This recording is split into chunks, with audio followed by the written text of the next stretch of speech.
my philosophy is always, you really want to position your property to be the best value proposition out there for its class. So trying to essentially make sure that it's not underpriced, not overpriced, and that probably seems very practical and obvious. However, there are some different nuances that come into play. So in this market, or actually in any market, if a property accurately, data-wise, prices out at $819, my suggestion to the client is to, in this market, price it at $799. So the value proposition will be there for all buyers. There's no doubt about it. That in turn means that the audience for that property is as big as it can be, and you're creating the biggest and strongest demand for that property, especially in a market where inventories are low.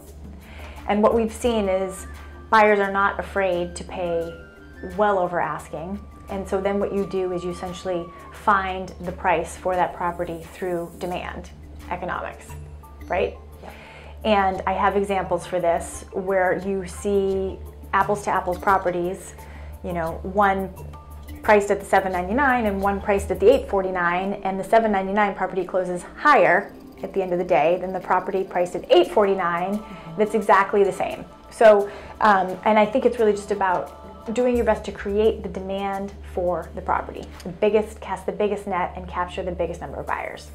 In a market where I think the inventories are higher, and I've dealt with markets like that, where you've got, you know, 3 months, 6 months worth of inventory, I think you're still trying to price the property as close to its real value as possible. But in that market where you're seeing properties sit on the market for 6 months, and maybe instead of 85% of the properties selling over asking, you see 10% of the properties selling over asking, at that point, I think it's 50-50. You could price it at $819, you could price it at $799, because your risk is greater. If you price it at $799 in that particular scenario, then your risk is greater than you're going to get $799, right, because that's essentially what you're seeing in the market. And time again, my greatest successes for my sellers have been where we've really priced for that, you know, really increasing and maxing out the demand. I mean, you've seen things hundreds and hundreds of thousands of dollars over asking. And at that point, people are striking contingencies and doing whatever they can, you know, rolling over. I have had sellers who wanted to rent back because they didn't want to move twice and they were doing work on the property that they were purchasing.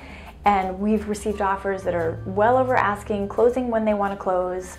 All the rent back is completely comped. There's no rent in the contract. And essentially everything that the seller's ever asked for is granted to them. So I think that it's not just about price sometimes.